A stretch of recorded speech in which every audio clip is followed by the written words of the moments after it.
A millionaire adopts a baby he found in the trash, thinking he saved a life that was left to be forgotten. For 3 years, she becomes his entire world, his purpose, his family, his second chance. But then, out of nowhere, he gets a shocking call that turns everything upside down. Because the baby he thought was abandoned wasn't. And the truth about where she came from and who she belongs to will shake him to his core. What secret has been buried all these years? And why is he the last to find out? Before we get into the story, comment below where in the world you are watching from today. And if you like this story, don't forget to subscribe. The rain fell in heavy sheets across the city, drumming against Leo Quinn's black umbrella as he made his way through the dark streets. Another tech industry charity gala. Another evening of forced smiles and shallow conversations. His bow tie felt too tight, his patent leather shoes already soaked despite his best efforts to avoid puddles. Thunder rolled overhead, and Leo checked his watch. 11:42 p.m. The streets were nearly empty, save for the occasional car splashing through flooded gutters. His penthouse was still several blocks away, but he knew a shortcut, one he usually avoided. Tonight, though, the weather made the decision for him. The narrow alley behind Mario's all-night diner wasn't exactly welcoming. Sodium vapor lights cast everything in a sickly orange glow, reflecting off wet dumpsters and creating long shadows between stacked milk crates. The sound of rain hitting metal and concrete echoed off brick walls, creating an urban symphony of water and wind. That's when he heard it, so faint he almost missed it beneath the storm's cacophony. A whimper. Leo stopped, his shoes scraping against wet pavement. He stood perfectly still, listening. There it was again. A soft, almost inaudible sound coming from behind a stack of wooden pallets. Hello? His voice sounded strange in the alley, swallowed by the rain. No response. Common sense told him to keep walking. This was exactly the kind of situation his security team had warned him about. Dark alleys, mysterious sounds, the perfect setup for a mugging or worse. But something pulled him forward, an instinct he couldn't explain. He moved closer to the pallets, his umbrella tilted forward like a shield. At first he saw nothing but shadows and garbage. Then his eyes adjusted, and his breath caught in his throat. A baby. Tiny, wrapped in a thin hospital blanket spotted with blood, lying on a piece of cardboard that was somehow still dry thanks to the overhang above. The infant's eyes were open, dark and alert, looking right at him with an intensity that made his chest tight. "Oh my God," he whispered, immediately crouching down. His fingers trembled as he reached out to touch the baby's cheek. The skin was warm, thank goodness, but the blanket was barely adequate protection from the cold air. The baby didn't cry, didn't make a sound, just watched him with those impossibly aware eyes, breathing steadily. Leo had never been around infants much, but he knew this calm was unusual. He checked for any obvious injuries, finding none. The blood on the blanket didn't seem to be from the baby, perhaps from the birth itself. With shaking hands, he pulled out his phone and dialed emergency services. The recorded message made him want to throw the device against the wall. "All our operators are currently busy. Please hold for the next available representative." Generic hold music played in his ear as rain continued to pour around them. The baby blinked slowly, and Leo made a decision. He couldn't leave this child here, waiting for who knew how long while emergency services got around to them. He shrugged off his expensive wool coat, ignoring the rain now soaking through his tuxedo shirt. With careful movements, he wrapped the coat around the baby, making sure to support the head just as he'd seen people do in movies. The infant felt impossibly light in his arms. "Okay," he said softly, more to himself than the baby. "Okay, we're going to figure this out." The walk to his building took less than 10 minutes, but it felt like hours. Every step was measured, careful. The baby remained eerily quiet, occasionally making soft cooing sounds that made Leo's heart twist in his chest.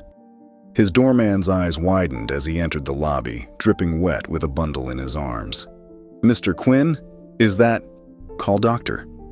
"Sarah Chen," Leo interrupted, heading straight for the private elevator. "Tell her it's an emergency. Have her meet me in my penthouse." The ride up was surreal.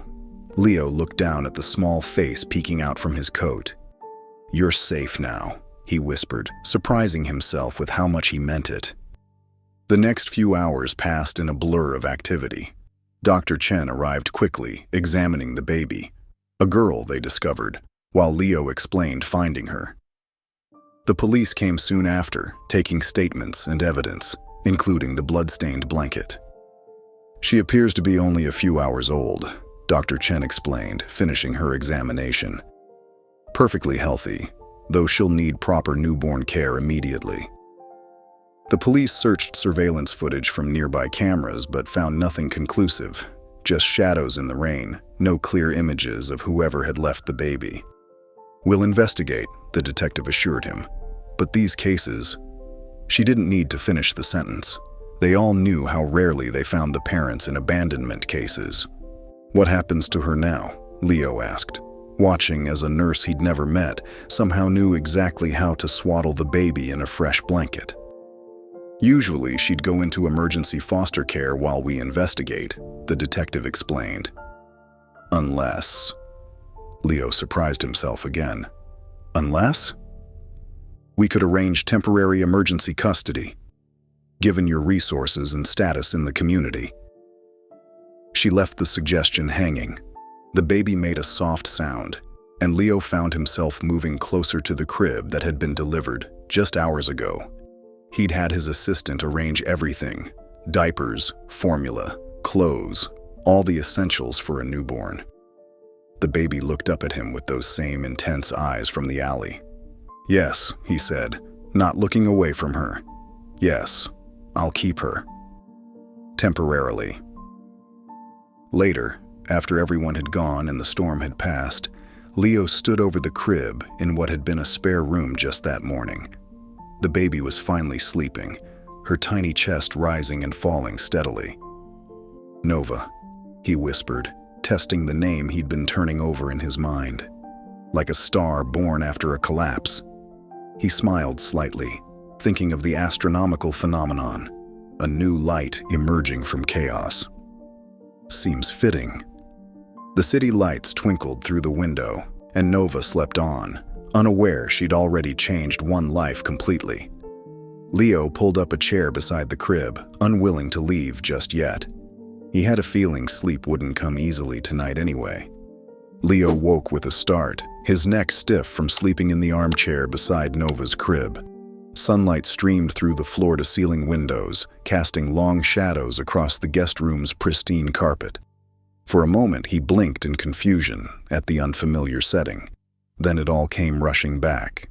The rain, the alley, those intense eyes looking up at him. Nova's first cry pierced the morning quiet like a knife, raw and urgent. Leo nearly knocked over the chair as he scrambled to his feet, his heart racing. The cry was different from the soft whimpers of last night. This was a demand, primal and insistent. I'm here," he said, reaching into the crib with trembling hands. Nova's face was scrunched and red, her tiny fists balled up in frustration. He lifted her carefully, supporting her head just as the nurse had shown him. But she only cried louder. Okay, think," he muttered. The nurse had left detailed instructions. Feed every 2 to 3 hours, check diaper frequently. Keep warm, but not too warm. Simple enough in theory, but now faced with a screaming infant, Leo's usually methodical mind scattered like startled birds. He carried Nova to the changing table, trying to remember the proper sequence. Diaper first. No, maybe she was hungry. The formula was in the kitchen, pre-measured in bottles, but that meant carrying her while preparing it. Every decision felt monumental, weighted with consequences he couldn't predict. Nova's cries echoed off the penthouse's minimalist surfaces as Leo attempted to change her diaper. His fingers, so precise when coding complex algorithms, now fumbled with tiny adhesive tabs. The fresh diaper went on crooked, and he had to start over. Twice. "I'm sorry," he whispered as Nova continued to wail. "I'm not very good at this yet." In the kitchen, Leo discovered that preparing a bottle one-handed was its own special challenge. The formula container tipped over, spilling white powder across his immaculate counter. Nova squirmed against his chest, her cries growing more desperate. "Almost there," he promised, testing the temperature on his wrist like the nurse had demonstrated. "Too hot." He added cold water, tested again. Still not right. Nova's face was bright red now, tears rolling down her cheeks. When he finally got the bottle to her mouth, the relief was immediate. Nova latched on eagerly, her cries replaced by soft suckling sounds. Leo exhaled slowly, realizing he'd been holding his breath. "There we go," he murmured, watching her eat. "That's better, isn't it?" The next few hours passed in a blur of phone calls and visits. His assistant arrived with more supplies and a stack of paperwork from his lawyers. Social services sent a representative to inspect the penthouse and interview Leo. The detective from last night called with updates, or rather, the lack thereof. "Mr. Quinn," the social worker said, her voice gentle but firm, "you need to understand that temporary emergency custody is just that, temporary. Once we locate a suitable foster family." "No." The word came out sharper than Leo intended. Nova stirred in his arms, and he forced himself to lower his voice. "I mean, I want to keep her, permanently." The social worker's expression softened. "Mr. Quinn, I understand you feel connected to Nova, but adoption is a complex process. There's a mandatory investigation period, background checks, home studies. I'll do whatever's necessary." Leo shifted Nova to his shoulder, patting her back the way the nurse had shown him. "I have the resources, the stability. I work from home most days. I can provide everything she needs." "It's not just about material provisions," the social worker explained. "We need to ensure the child's emotional well-being, and there's still the possibility that her biological parents might come forward." After hours of discussion and negotiation, a compromise was reached. Leo would have 30 days of temporary custody while investigations continued. If no one came forward to claim Nova, and if he met all the necessary requirements, he could begin formal adoption proceedings. The days that followed transformed Leo's ordered world into beautiful chaos. His pristine penthouse became a landscape of baby supplies, bottles drying on kitchen towels, tiny clothes draped over chairbacks, soft toys scattered across his usually spotless floors. His careful schedule dissolved into Nova's rhythm of feeding, sleeping, and endless diaper changes. But something else was happening too. Each day, the bond between them grew stronger. Nova's eyes would light up when he entered the room. She'd grasp his finger while feeding, holding on with surprising strength. At night, she'd only settle when he held her, her small body curled trustingly against his chest. By the time the 30 days were nearly up, Leo couldn't imagine his life any other way. No one had come forward to claim Nova, and the police investigation had gone cold. His lawyers prepared the adoption paperwork, thick stacks of documents that would legally make Nova his daughter. The night before filing, Leo held Nova in the quiet darkness of his bedroom. For the first time, there was no tension in his arms, no fear of doing something wrong. She fit there perfectly, as if she'd always been meant to. In the kitchen at midnight, Leo balanced his laptop on the counter with one hand while warming a bottle with the other. Lines of code scrolled across his screen, a new project inspired by Nova, something to help other children like her. Beside him in her bouncer, wrapped in a soft yellow blanket like a tiny cocoon, Nova made happy gurgling sounds. Leo glanced down at his daughter, then at the mess surrounding them. Bottles soaking in the sink, burp cloths draped everywhere, his expensive marble counters dusted with formula powder. 6 weeks ago, this disorder would have driven him crazy. Now, watching Nova wave her tiny fists at nothing, he couldn't bring himself to mind at all.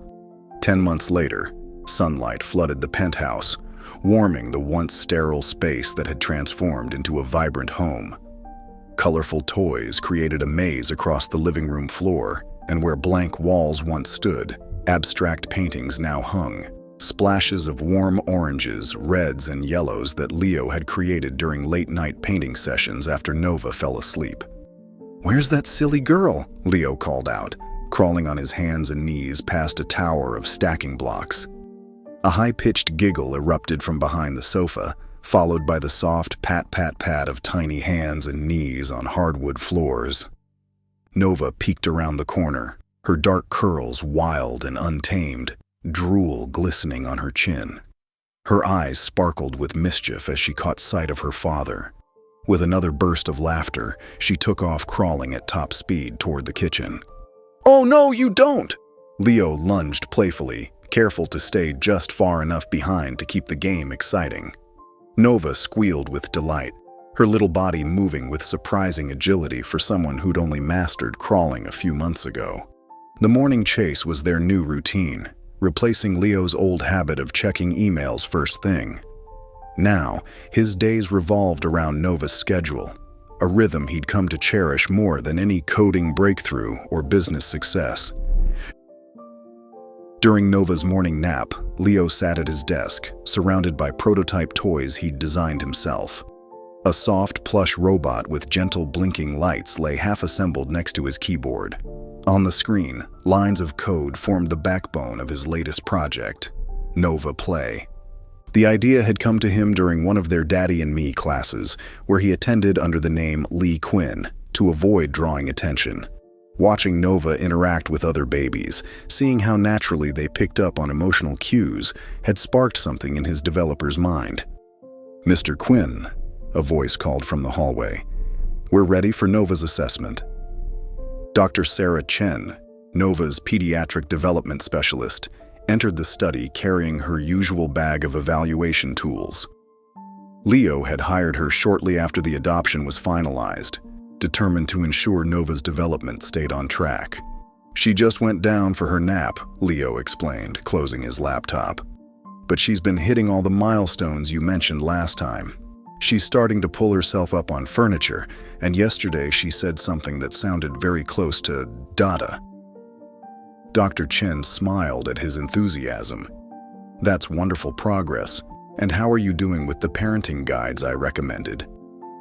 Leo gestured to his bookshelf, where dozens of child development books stood in neat rows, their spines marked with color-coded tabs.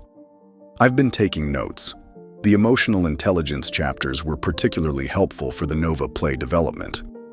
"Ah yes, tell me more about that," Dr. Chen said, settling into a chair.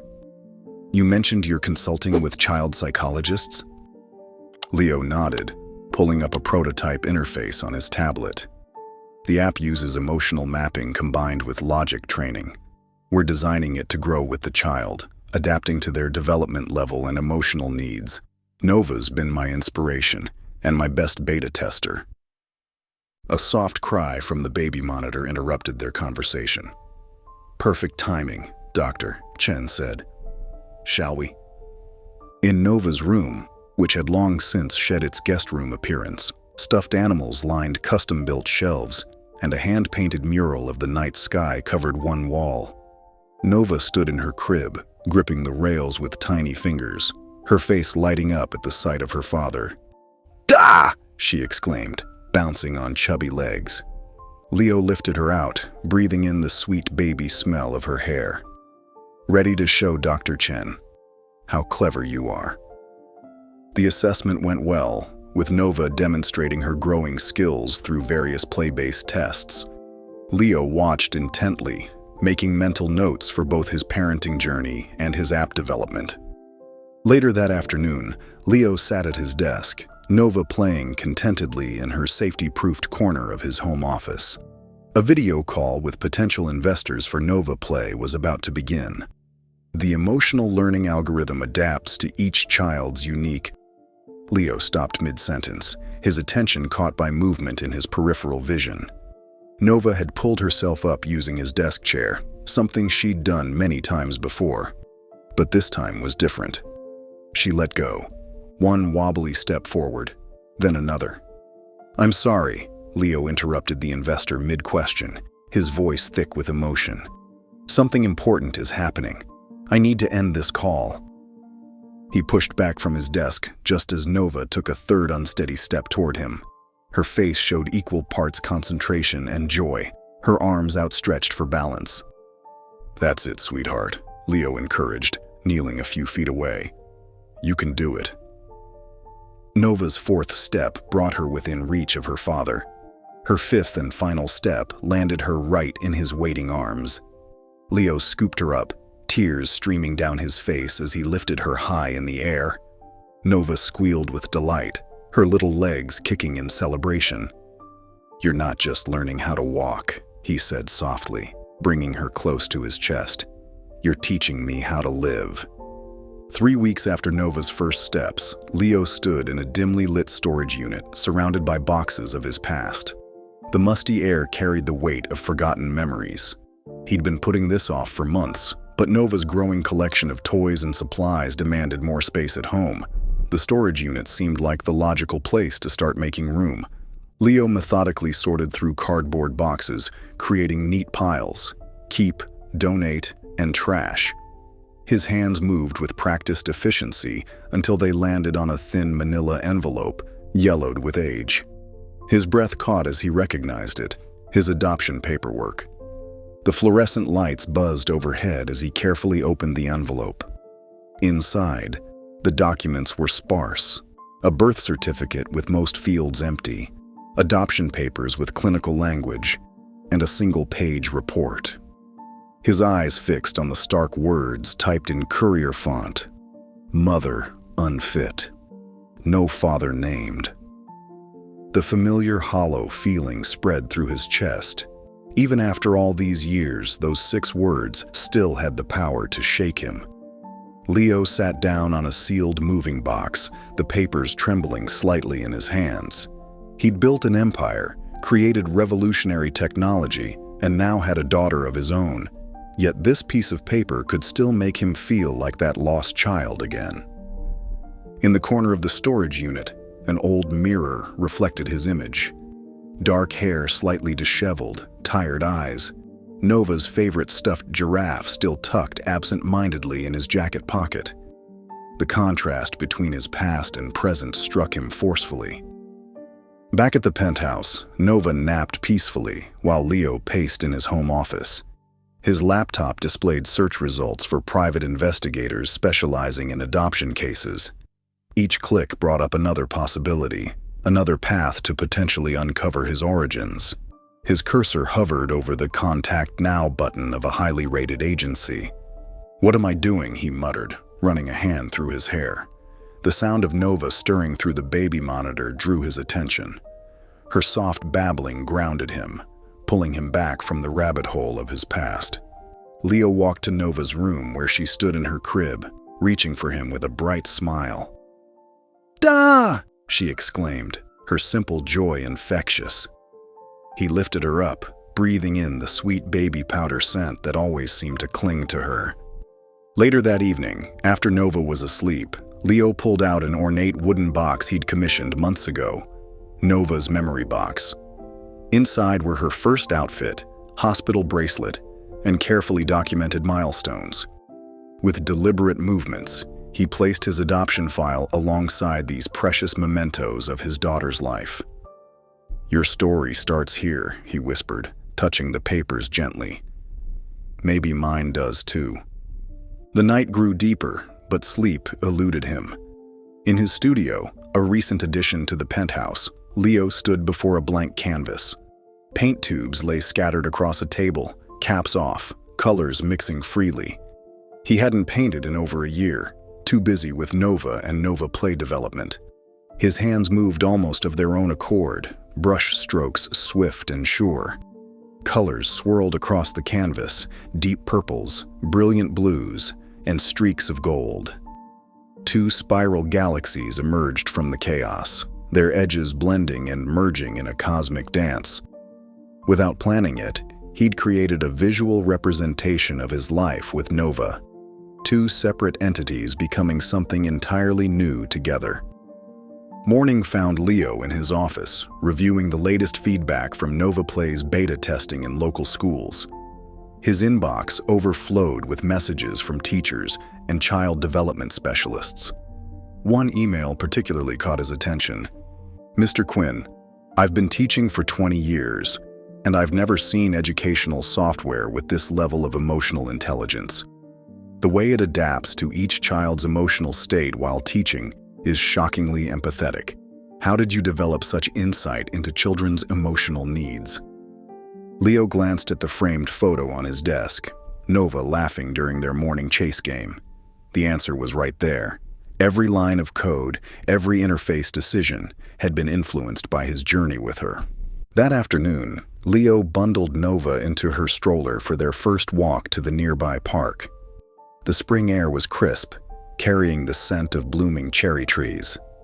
Nova babbled happily, pointing at passing dogs and birds with enthusiastic ooh sounds. Other parents filled the park, pushing swings, catching toddlers at the bottom of slides, and wiping messy faces. Leo had always observed such scenes from a distance, viewing them as snapshots of a life he assumed he'd never have. Now, as he pushed Nova's stroller along the winding path, he was part of this everyday tableau.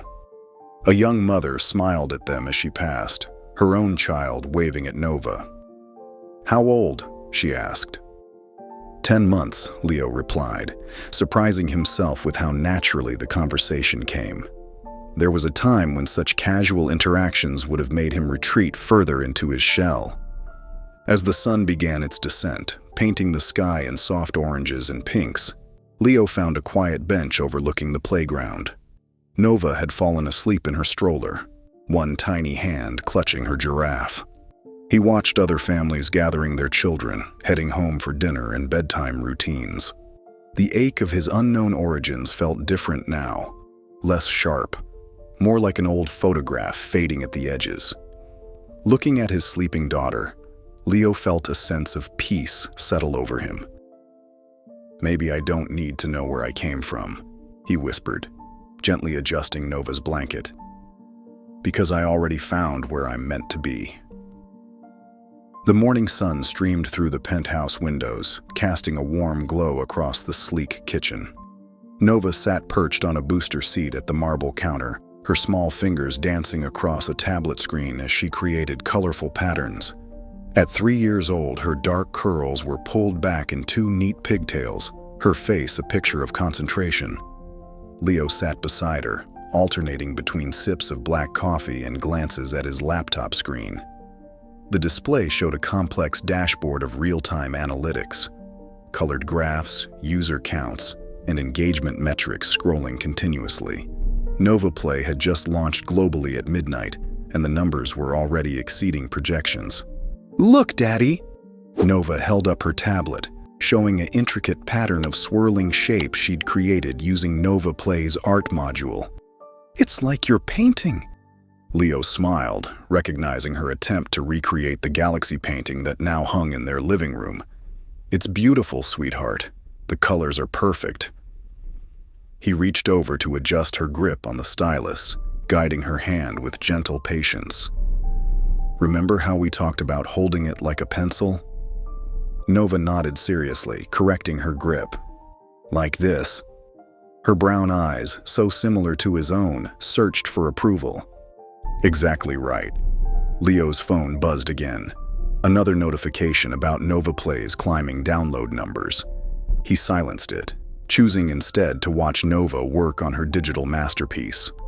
Over the next 3 days, Leo's phone barely stopped vibrating. NovaPlay shot to the top of app stores worldwide, its success unprecedented for an educational platform. Parent forums exploded with praise, particularly about the app's ability to recognize and respond to children's emotional states through subtle behavioral cues, technology Leo had developed by watching Nova. "Mr. Quinn," his assistant's voice came through the intercom. "The Today Show called again. They're very interested in featuring NovaPlay and—" "No interviews," Leo replied firmly, watching Nova arrange blocks in her play corner. "Send them the standard press packet." They're specifically interested in the story behind the app's development. The personal angle ... Leo's jaw tightened. The standard packet, Sarah. Thank you. He ended the call, protective instincts flaring. The media would love Nova's story, the abandoned baby who inspired a tech revolution in children's education. But she deserved a normal childhood, not a spotlight. Instead of press tours, Leo channeled his energy into establishing the Nova Fund. He worked late into the nights after Nova was asleep, setting up a foundation that would support orphaned children and early education initiatives in underserved communities.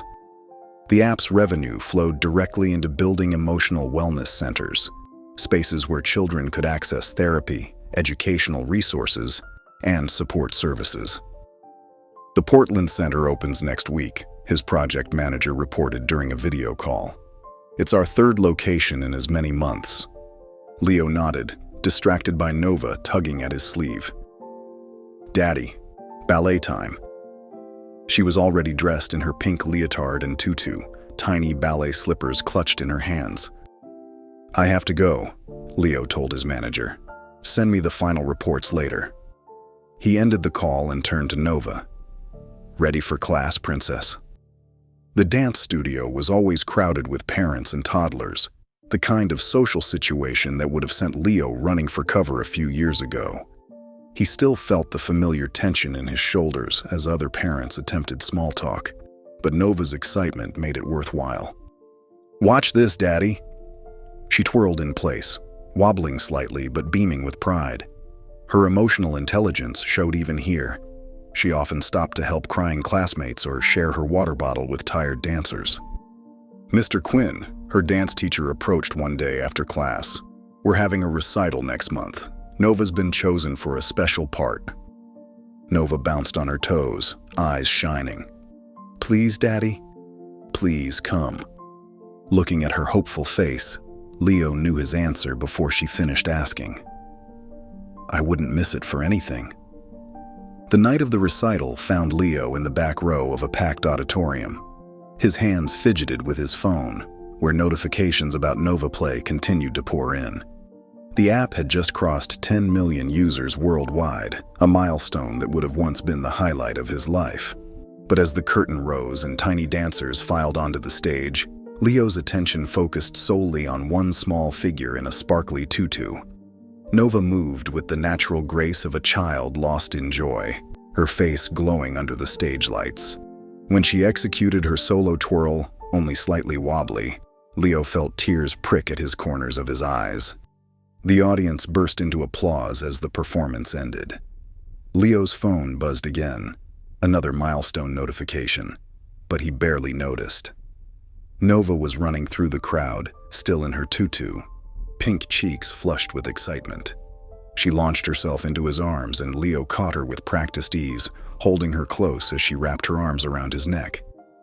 Did I do good, Daddy? She asked, slightly breathless. Leo pressed a kiss to her forehead, breathing in the familiar scent of baby shampoo and stage makeup. You did perfect, he whispered, meaning every word. The city lights twinkled beyond the penthouse windows as Leo sat at his desk, scrolling through funding reports for the Nova Fund's latest wellness center. The soft blue glow of his laptop screen illuminated his tired face as he reviewed budget allocations and construction timelines. Down the hall, Nova's gentle breathing could be heard through the baby monitor he still kept active, a habit he couldn't bring himself to break, even though she was nearly 4 now. The clock on his desk showed 11:42 p.m. Leo rubbed his eyes, considering whether to call it a night when his phone suddenly vibrated against the glass desktop. The screen displayed an unknown number with an out-of-state area code. His thumb hovered over the decline button. He never answered unscheduled calls, especially this late. But something made him hesitate. Maybe it was the unusual hour, or perhaps some inexplicable instinct. But Leo found himself accepting the call. Hello? His voice was quiet, mindful of Nova sleeping nearby. Mr. Quinn? The man's voice was steady and professional. My name is Marcus Hale. I'm a private investigator, and I need to discuss something important with you. It's about Nova. Leo's spine stiffened. His free hand gripped the edge of his desk. How do you know that name? Mr. Quinn, what I'm about to tell you is going to be difficult to hear. Marcus paused, his tone remaining measured. The child you adopted 3 years ago, she wasn't abandoned. She was taken from a hospital. The words hit Leo like a physical blow. The room seemed to tilt sideways as blood rushed in his ears. That's impossible, he managed to say. There was an investigation. The police found nothing. Because they were looking in the wrong place, Mr. Quinn. They searched for parents who had abandoned a baby in an alley. But Nova was born at St. Mary's Hospital in Portland. She disappeared from the nursery 4 hours after birth. Leo's throat went dry. You're lying. She has a heart-shaped birthmark on her left ankle, Marcus continued calmly. Her original hospital bracelet read, Baby Girl Moreau. She was born at 3:42 a.m. on October 12th, not the 13th, as her current birth certificate states. Leo's eyes closed as the room spun. The birthmark, he'd noticed it during Nova's first bath. The date discrepancy had been attributed to the uncertainty around her discovery. Details he'd never shared publicly, details only someone with access to hospital records would know. Her mother, Marcus went on, his voice softening slightly. Sarah Moreau developed complications during delivery. She passed away shortly after Nova was born. In the chaos that followed, someone took advantage of the situation. The baby disappeared during a shift change. Leo forced himself to breathe. And the father, Daniel Moreau. He's never stopped searching for his daughter. He spent every penny he has, worked with every agency he could find. That's how he found me. Images flashed through Leo's mind. Nova's first steps, her first words, countless nights of holding her through fevers and bad dreams. The thought of losing her made his chest constrict painfully. What proof do you have? Leo demanded, his voice barely steady. Beyond these details you could have gotten from hospital records. I have DNA tests, Mr. Quinn, birth records, witness statements from hospital staff, security footage that was overlooked in the original investigation. But most importantly, I have a father who's spent 3 years following every possible lead, who's never given up hope of finding his little girl. Leo stood abruptly, walking to the window. The city spread out below him, the same view he'd stared at countless nights while holding a colicky newborn Nova. Why are you calling me instead of the police? Because Daniel doesn't want to traumatize his daughter with a legal battle, Marcus replied. He wants to handle this as carefully as possible for Nova's sake. He knows she's been well cared for. The success of Nova Play, the foundation you've created, he's followed all of it from a distance. Leo pressed his forehead against the cool glass. He's been watching us? Only what's been public. He knows you love her, Mr. Quinn. He's not looking to destroy anyone's life. He just wants a chance to know his daughter. The words hung in the air like physical things. Leo's mind raced through possibilities. Legal battles, custody fights, Nova's confusion and pain. The thought of her being taken away made him feel physically ill. I need time, Leo said finally. I need to verify everything you've told me. Of course, I'll send you a secure file with all the documentation. But Mr. Quinn, Daniel is hoping to meet with you. Just you, to start. To talk about how to handle this in a way that's best for Nova. Leo's feet carried him down the hallway to Nova's room. He pushed the door open silently, letting his eyes adjust to the dim glow of her star-shaped nightlight. She lay curled on her side, one arm wrapped around the stuffed elephant she'd had since her first night with him. Her dark curls spread across the pillow, her face peaceful in sleep. He sank into the rocking chair beside her bed, the same chair where he'd spent countless nights learning to be a father. Every moment of their life together played through his mind like a movie. Her first smile, her first laugh, the way she reached for him whenever she was scared or hurt, the absolute trust in her eyes when she called him Daddy. The phone felt heavy in his hand as he typed out a message to Marcus. "Tell him I'll meet. Alone." Leo watched Nova's chest rise and fall with each breath, his heart aching with love and fear. The thought of sharing her, of possibly losing her, was almost unbearable. But somewhere in Portland, another man had spent 3 years searching for the daughter who had been stolen from him in his darkest hour. Nova shifted in her sleep, mumbling something unintelligible. Leo reached out to smooth her hair, his touch feather light, to avoid waking her. He'd promised himself when he found her that he would always do what was best for her, no matter the personal cost. Now, that promise was being put to its greatest test. The old hotel's private lounge was all dark wood and worn leather, tucked away from the bustle of downtown. Late afternoon sun filtered through heavy curtains, casting long shadows across the oriental carpet. Leo arrived early, choosing a corner table that gave him a clear view of both entrances. His fingers drummed against his coffee cup, untouched and growing cold. At precisely 4 o'clock, Marcus Hale entered through the main door. Behind him walked a younger man, thin, with dark hair and nervous energy radiating from his rigid posture. Daniel Moreau. Leo stood automatically, his body moving while his mind struggled to process what he was seeing. The moment their eyes met, Leo felt like he'd been struck. It wasn't just that Daniel looked familiar. It was like looking at a younger version of himself in a slightly warped mirror. The same angular jaw, the same deep-set eyes. Even the way Daniel's left hand fidgeted at his side matched Leo's own nervous habit. "Mr. Quinn," Marcus said quietly, gesturing between them. "This is Daniel Moreau." Daniel stepped forward, extending his hand. His grip was firm but trembling slightly. "Thank you for meeting with me," he said, his voice soft but clear. As they sat down, Leo couldn't stop staring at the small scar near Daniel's chin, identical to his own, a pale crescent that caught the light when he turned his head. Leo had gotten his from falling off a bike at age 7. The coincidence made his stomach twist. "Would you like something to drink?" Marcus asked Daniel, who shook his head. I need to explain," Daniel said, meeting Leo's gaze directly. "I need you to understand what happened." Leo nodded stiffly, forcing himself to lean back in his chair to appear calmer than he felt. Daniel took a deep breath. "Lila, Nova's mother, and I met in a youth program. We were both in the system, both trying to figure out how to be adults when nobody ever showed us how."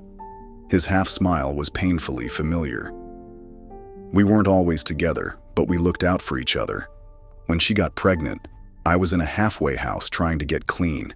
She was doing better than me, had a job, an apartment." He paused, his fingers tracing patterns on the table's surface. "The night Nova was born, I was working late at my construction job. By the time I got the message about complications, Lila was..." His voice cracked. "She was already gone, and when I got to the hospital, they wouldn't tell me anything. Said I wasn't listed as the father, had no legal rights. 2 days later, when they finally let me see the paperwork, Nova was gone." Leo's throat felt tight. "The police didn't care," Daniel finished. "Just another missing kid in the system. They figured maybe Lila's family took her, but Lila didn't have any family. Neither did I. Or at least, I thought I didn't." He glanced at Marcus, who nodded encouragingly. "I worked every extra shift I could, saved everything. Found Marcus through a support group for parents of missing children. He was the first person who really listened, who didn't dismiss me because of my background." Daniel's eyes were bright with unshed tears. "When he traced Nova to you, I started following the news about Nova Play, about the foundation. I saw how much you've done for her, how much you love her." Leo's hand moved to his pocket, where he kept his phone with its gallery full of Nova's photos. After a moment's hesitation, he pulled it out, opened it to a recent picture of Nova in her ballet costume, beaming at the camera. Daniel's breath caught as Leo slid the phone across the table. His fingers hovered over the screen, not quite touching. "She looks so happy," he whispered. "She is," Leo said softly. It was the first time he'd spoken more than a word or two. She's healthy, safe. She loves art and dancing. She's incredibly bright, understands people in a way I never could at her age. At any age, really. Daniel nodded, still staring at the photo. A tear slipped down his cheek. "Thank you," he said, "for giving her everything I couldn't." Marcus cleared his throat gently, reaching into his briefcase. He withdrew a sealed envelope, placing it carefully on the table between them. "The DNA results came back yesterday," he said. "I haven't opened them, but given what I've observed..." He gestured at their matching features. Leo's hand shook slightly as he reached for the envelope. The paper felt too thin to contain something so momentous. He tore it open carefully, unfolded the clinical-looking document inside. The scientific terminology blurred together, but the conclusion stood out in stark black text. 99.9% probability of full biological siblings. Brothers. The word echoed in Leo's mind as memories surfaced. The nearly empty file from his childhood, the sparse details about his adoption, the single handwritten note he'd never fully read. He'd always assumed there was nothing important in those papers, nothing worth knowing about the woman who left him. But she'd left them both. Daniel leaned forward, his expression a mix of shock and something else. Hope, maybe. "Brothers," he whispered. Leo nodded, unable to speak. All these years of thinking he was alone, of building walls around himself, and his brother had been out there. They'd found each other through Nova, through a chance encounter in a rainy alley that now seemed less like chance and more like destiny. The silence stretched between them, heavy with unspoken questions and shared pain. Finally, Leo found his voice. "I need to show you something," he said, pulling out his own worn file. I think we should read it together." Daniel moved his chair closer as Leo opened the file. There, in the corner, written in faded blue ink, was their mother's only message to either of them. "I'm sorry I had to leave you. I'm not good at staying." The words took on new meaning now. She hadn't just left once, she'd left twice, given up 2 sons to the same broken system. But somehow, against all odds, a little girl named Nova had brought them back together. A week later, Leo stood in his kitchen, methodically chopping vegetables while checking the oven temperature for the 3rd time. The familiar sense of roasting chicken and herbs filled the penthouse, but his movements were tense, mechanical. Nova sat at the counter, swinging her legs as she colored, occasionally glancing up at her father with curious eyes.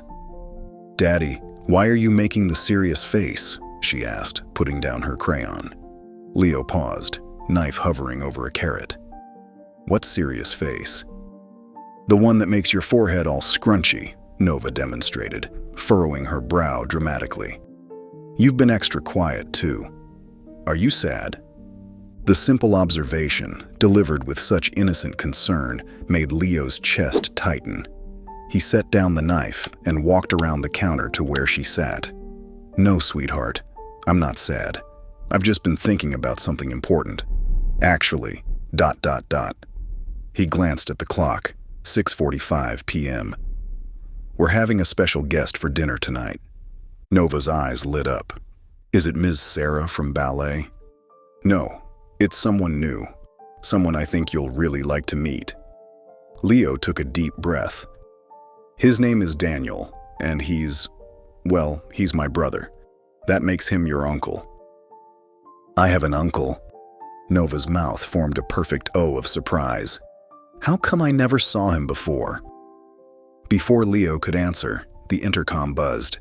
He straightened, wiping his hands on a dish towel. "That's probably him now. Want to help me answer the door?" Nova jumped down from her chair, racing to the entrance. Leo followed, his heart hammering against his ribs. When he opened the door, Daniel stood there holding a colorfully wrapped package and wearing an expression that matched Leo's nervous energy. "Hi," Daniel said softly. Then his gaze dropped to Nova, who was partially hidden behind Leo's leg, but peering out with undisguised curiosity. "Nova," Leo said gently. "This is Daniel."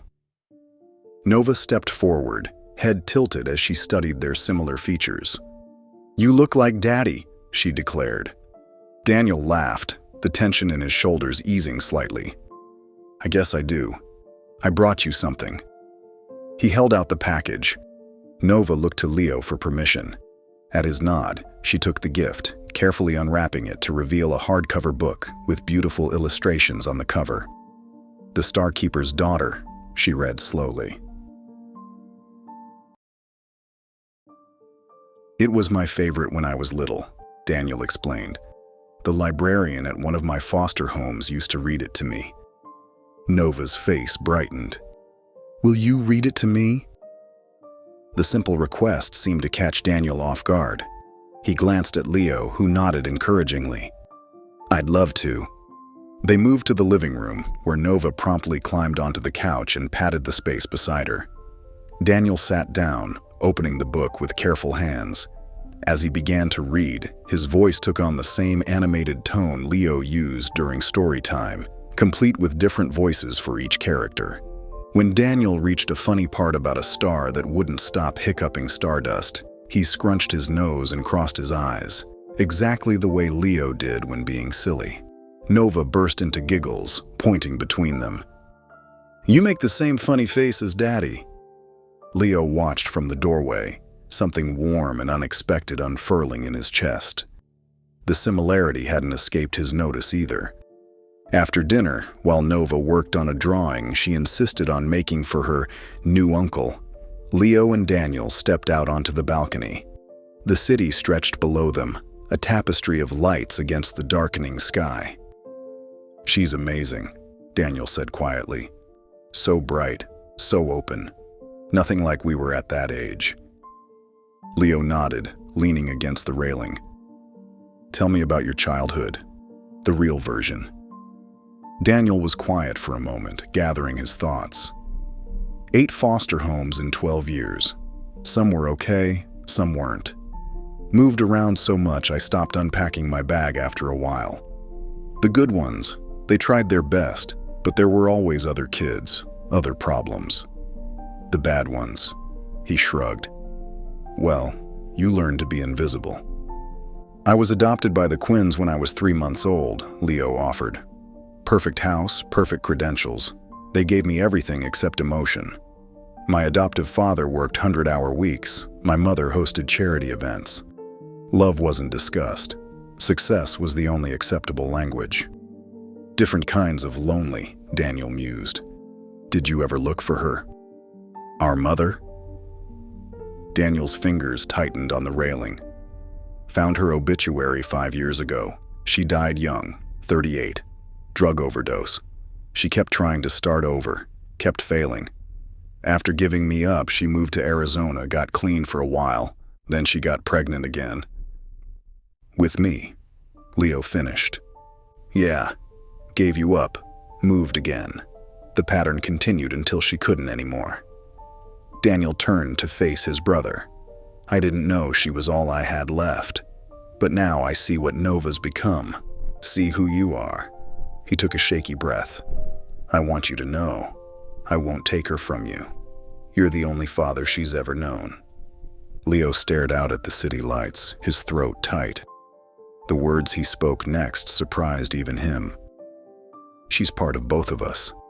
Maybe we were never supposed to raise her alone." Daniel's eyes widened slightly. "What are you saying?" "Shared guardianship, legal rights for both of us.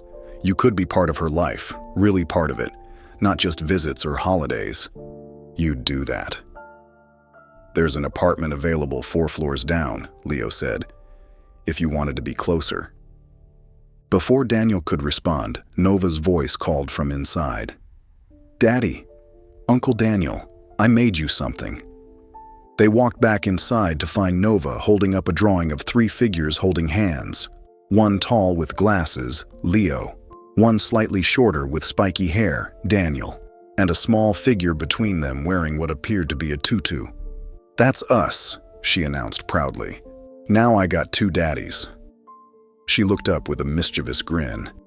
That means double pancakes. The brothers' eyes met over her head, and they both laughed. A genuine shared sound that seemed to fill all the empty spaces in the room.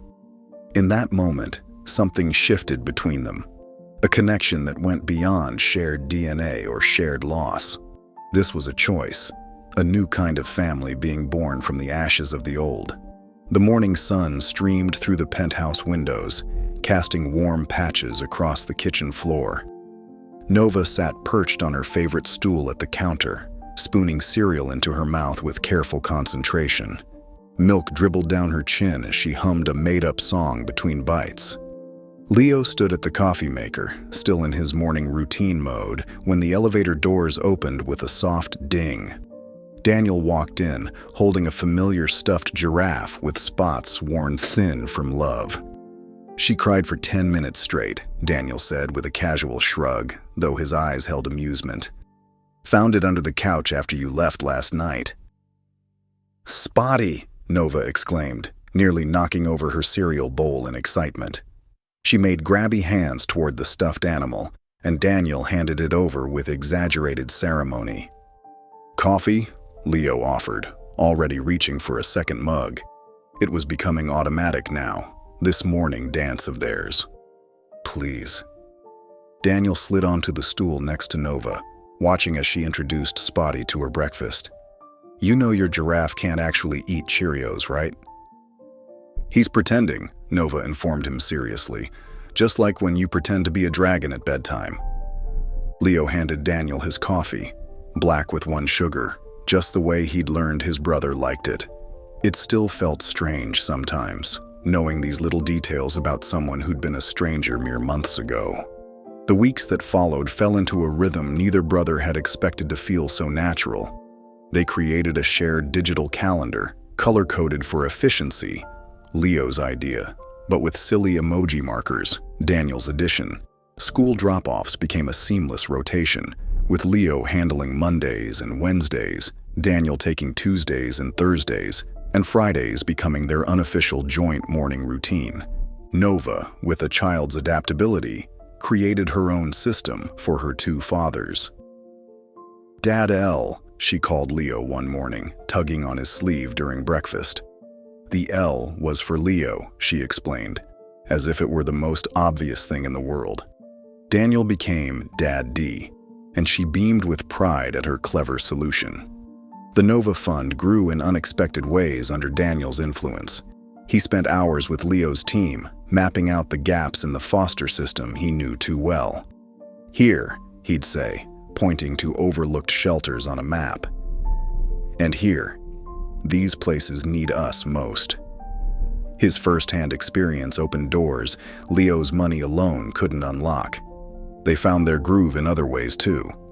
Daniel's artistic eye complemented Leo's technical mind when designing new features for Nova Play.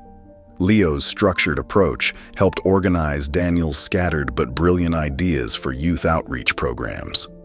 Their first real argument came on a Tuesday afternoon. Nova sat in her playroom, happily absorbed in a puzzle, while her father's voices rose and fell in the study next door. The STEM program is too intensive, Daniel insisted, pacing the room. She's not even 4 yet. It's designed for her age group, Leo countered, his fingers drumming on his desk. The developmental benefits. She needs time to just be a kid, Daniel cut in. To play, to imagine, to what? Fall behind. The word behind hung in the air between them, heavy with their own childhood baggage. Daniel stopped pacing. Leo's fingers went still. We're not them, Daniel said quietly. Either set of them. The ones who left us, or the ones who raised us.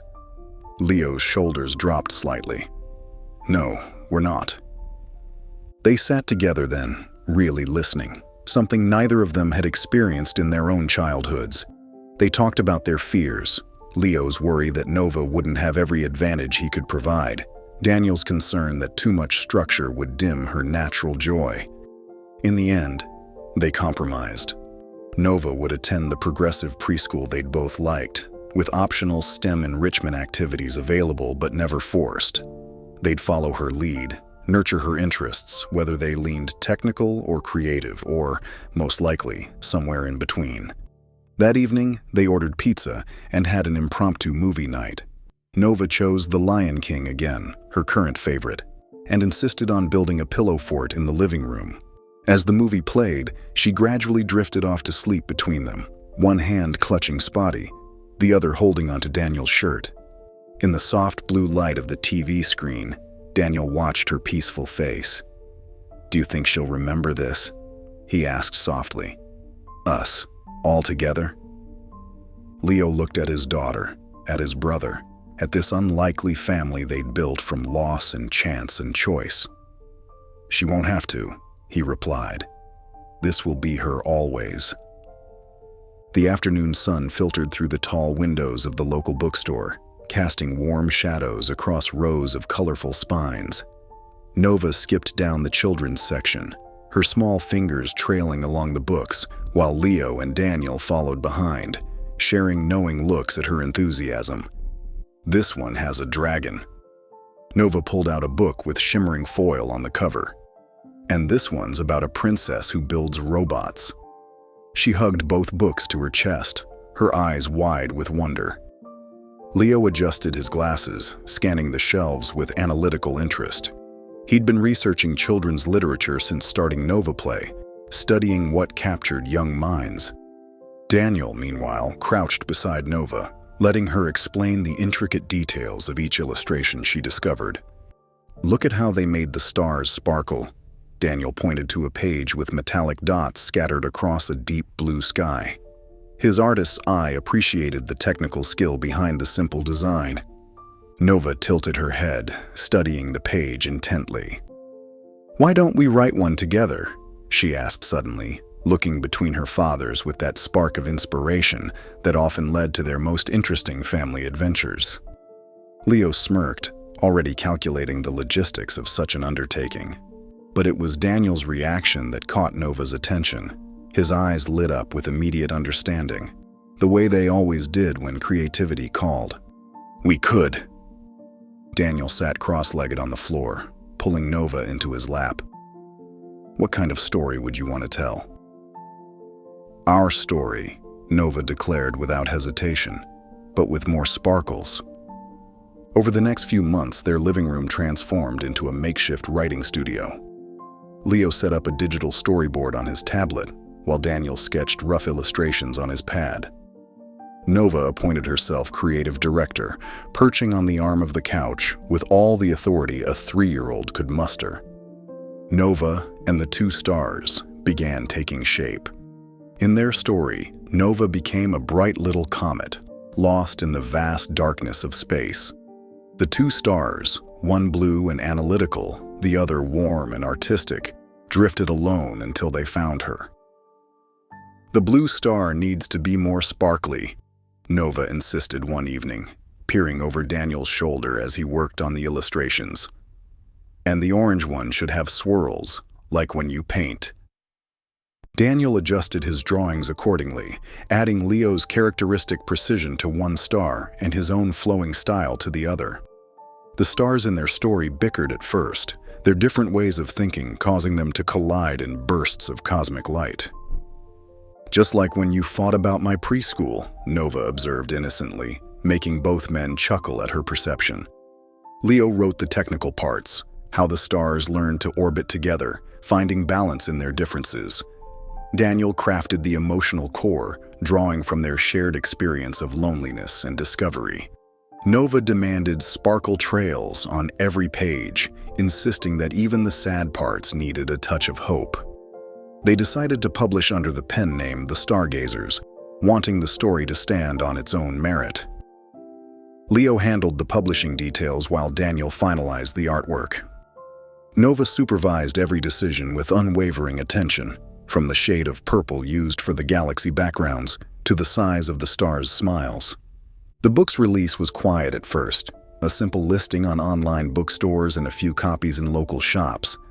But then something unexpected happened. Teachers began sharing it in their classrooms. single-parent support forums discovered its message of unconventional families. Social media lit up with photos of children pointing excitedly at the pages, recognizing their own unique family structures in the story of a comet and her stars. Reviews poured in, praising the book's gentle handling of complex themes. "A beautiful metaphor for chosen family," wrote one parenting blogger. "Finally, a story that shows love isn't about matching," posted another. The book went viral, touching hearts in ways none of them had anticipated. For the launch event, they chose the community center, where Daniel volunteered teaching art to foster kids. No fancy bookstore, no elaborate decorations, just a room full of mismatched chairs, hand-drawn space decorations, and a small but eager audience of local families. Nova wore her favorite dress, the one with constellations printed on dark blue fabric, and clutched the book with careful reverence. Leo and Daniel sat in the back row, trying to remain casual, but failing to hide their emotion as their daughter took her place at the front of the room. The chatter died down as Nova opened the book, her small fingers smoothing the first page with practiced care. Her voice, clear and confident, filled the quiet space. "This is the story of how I found my stars," she read, her words carrying the simple truth of their family's journey. Then, looking up at the audience with a bright smile, she added, "And how they found each other." Daniel reached for Leo's hand, squeezing it briefly, a gesture that would have been impossible months ago. Leo returned the pressure, his usual reserve softened by the pride and love evident in his eyes. Nova continued reading, her voice rising and falling with the rhythm of the story they'd created together. She pointed out her favorite illustrations, explaining how she'd helped choose the colors, and insisted on the sparkles. The audience leaned forward, caught up in her enthusiasm and the honest magic of their tale. The book spread before them was more than just words and pictures. It was their journey, transformed into stardust and hope. Each page reflected a piece of their reality: the initial uncertainty, the gradual trust, the way love had pulled their orbits together into something strong and lasting. Through Nova's voice, their private story became universal, speaking to anyone who had ever found family in unexpected places. As she read about the stars learning to dance together around their beloved comet, Leo and Daniel watched from their quiet spot in the back, both misty-eyed, witnessing their daughter shine in her own unique way. 3 years had passed, and the penthouse that once echoed with emptiness now hummed with life. Morning light streamed through the floor-to-ceiling windows, casting warm patterns across walls that were no longer stark white but adorned with framed photographs, children's artwork, and the occasional splash of Leo's paintings. Books spilled from carefully arranged shelves, evidence of Nova's voracious appetite for stories and Daniel's inability to pass a bookstore without adding to their collection. At the breakfast table, Nova sat with her legs crossed under her, tongue poking out in concentration as she worked on her latest masterpiece. Her dark curls fell forward, nearly touching the paper as she added careful details to her drawing. At 6 years old, her artistic style had evolved from abstract scribbles to deliberately planned compositions, something that made both her fathers secretly proud. Leo stood at the kitchen counter, preparing his signature weekend pancakes while sneaking glances at Nova's work. He'd learned to cook properly over the years, replacing his microwave meals with real culinary skills. The kitchen itself told the story of their evolution. High-end appliances now shared space with magnetic alphabet letters, child-safe utensils, and a growth chart marked with colorful lines on one wall. Daniel lounged in his usual spot at the table, nursing his morning coffee and occasionally offering artistic suggestions to Nova. He spent most mornings here now, having found his rhythm in their unconventional family arrangement. His apartment downstairs had become more of a studio space than a home, with most of his belongings gradually migrating to the penthouse. "Look!" Nova held up her drawing proudly. "It's us!" The picture showed 3 figures holding hands beneath a star-filled sky. She'd drawn Leo in his characteristic glasses and neat clothes, Daniel with his messy hair and paint-splattered shirt, and herself in the middle, beaming with a smile that took up half her face. Above them, stars sparkled in various colors. She'd clearly inherited Daniel's eye for detail. "That's beautiful, sweetheart," Leo said, sliding a plate of pancakes onto the table. He'd learned to praise creativity openly, something that hadn't come naturally at first, but now felt as essential as breathing. Daniel leaned closer, examining the drawing with exaggerated seriousness. "I love how you made the stars different colors. Very artistic choice." Nova beamed at the praise, adding one final star to the corner of the paper. "The stars are like us. They're all different, but they make pretty patterns together." Leo and Daniel exchanged glances over her head, both touched by her simple wisdom. Their daughter had grown into a remarkably perceptive child, often surprising them with observations that seemed beyond her years. The Nova Fund's success had exceeded all expectations, now operating in 6 major cities. Their emotional wellness centers had become models for innovative childcare, combining therapy, education, and creative expression. Leo's technical expertise and Daniel's first-hand experience with the foster system had proved to be a powerful combination. NovaPlay had evolved too, with Daniel consulting on new features designed to help children process complex emotions. His background in art therapy and personal journey through the system brought a depth to the program that pure coding could never achieve. The app now included tools for expressing feelings through digital art, storytelling exercises, and interactive scenarios that helped kids navigate difficult situations. Leo's own artistic journey had surprised them all. He'd started painting again, quietly at first, usually late at night when insomnia struck. His work, abstract but emotionally charged, now hung in the children's clinics they supported. The paintings seemed to speak directly to young hearts. Kids often stood before them, pointing out shapes and colors that reflected their own feelings. That evening, after dinner, Nova sat between her fathers on their oversized couch, looking through a photo album of their early days together. She traced her finger over a picture of baby her in Leo's arms, then one of Daniel reading to her, and finally a recent one of all 3 of them at her school play. "Did I find you both, or did you find me?" she asked suddenly, looking up with curious eyes. The question caught both men off guard. Leo set down his tablet, where he'd been reviewing fund reports, and Daniel closed his sketchbook. They shared a look loaded with understanding. This was one of those moments that mattered. Leo slid off the couch and knelt before Nova, meeting her gaze directly. His eyes, usually sharp with analytical focus, softened as he looked at his daughter. The same daughter who had changed everything that night in the rain, who had taught him how to open his heart, who had inadvertently led him to his brother. "We were all a little lost, sweetheart," he said softly, choosing his words with care. "Then you came, and everything lit up." Daniel moved to join them on the floor, his artist's hands gentle as he wrapped an arm around Nova's shoulders. "You're our Nova," he added, his voice warm with emotion. "You didn't just light up our world. You built it." Nova's face broke into a radiant smile as both her fathers pulled her into a tight group hug.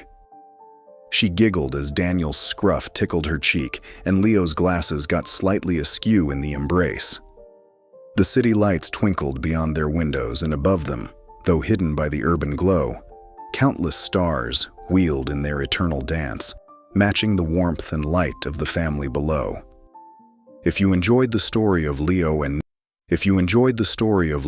Nova, I handpicked this next story that you will enjoy. Please don't miss this one. Click here to watch it.